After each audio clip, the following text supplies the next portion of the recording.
Bruno Binetti is a research associate at the Inter-America Dialogue. He joins me now with analysis of the election results. And when you look at Hugo Chavez, I mean, larger-than-life character, a lot of charisma. Maduro definitely not cast in that.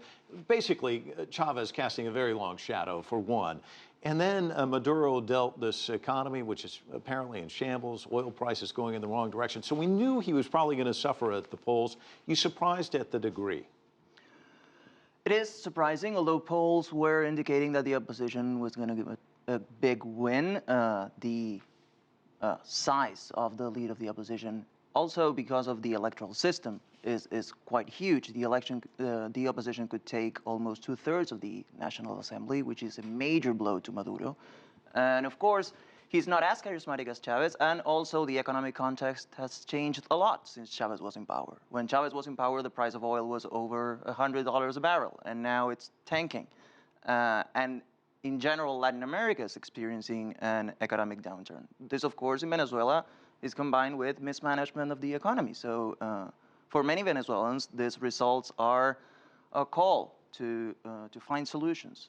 Are they there to find? As one of the people said, they need to be tolerant of one another, but you tend to see when it comes to politics, when people start to wrangle, they don't come up with a general consensus. And you see these two sides very much staking out different positions. Yeah, you see both in the opposition and in the Venezuelan government hardliners that, for instance, in the opposition, they want to get rid of President Maduro. They want to initiate a recall referendum. In the government, you see other sectors that want to, for instance, remove all authority of the new National Assembly before they take office in January.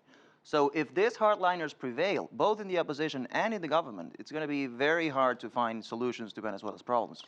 Speaking of January, I read somewhere today that one of the efforts with this new government will be the removal of Leopoldo Lopez from jail. I mean, what are some of the tangible things we're likely to see as they start to push their agenda? The first thing, yes, you're right, the opposition has made a point that they will approve an amnesty bill.